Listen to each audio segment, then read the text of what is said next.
Le cerveau non conscient est la partie de notre cerveau qui gère l'imagination, la créativité, l'intuition, la spiritualité. C'est aussi le lieu où sont gérées nos émotions, ainsi que tout le fonctionnement de notre corps. Notre corps est composé de 150 000 milliards de cellules. Eh bien, il y a un chef d'orchestre très discret, mais pourtant bien présent, qui est notre inconscient ou non conscient, qui gère chacune des cellules.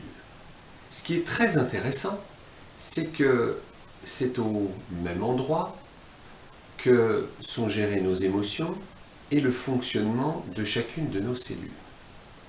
Et ce qu'il est important d'avoir en tête, c'est que le fonctionnement de chacune de nos cellules va dépendre de notre état émotionnel.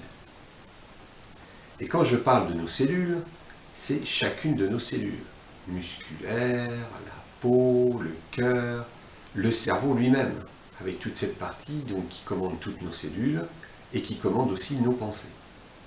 Si je suis détendu, calme, serein, sereine, eh bien chacune de mes cellules va fonctionner sur ce rythme-là.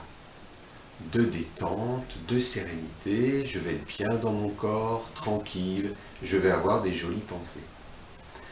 Maintenant, si je suis dans un état émotionnel de stress, de souffrance, de tension, d'inquiétude, de peur, on y reviendra sur cette notion de peur, eh bien, mon cerveau inconscient va commander mes cellules de cette façon. Et je vais me retrouver à avoir des douleurs dans le corps, du mal-être, des pensées plutôt sombres ou moins constructives. Vous voyez le lien? Ça fonctionne comme ça.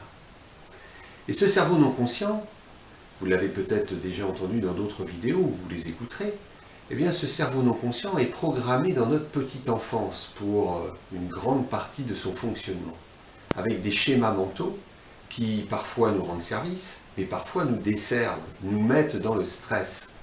Et de façon non consciente, donc, ce cerveau va se mettre dans un mode, mettons, on va parler d'un mode d'inconfort, de stress, qui va générer en nous eh bien, un inconfort physique et mental.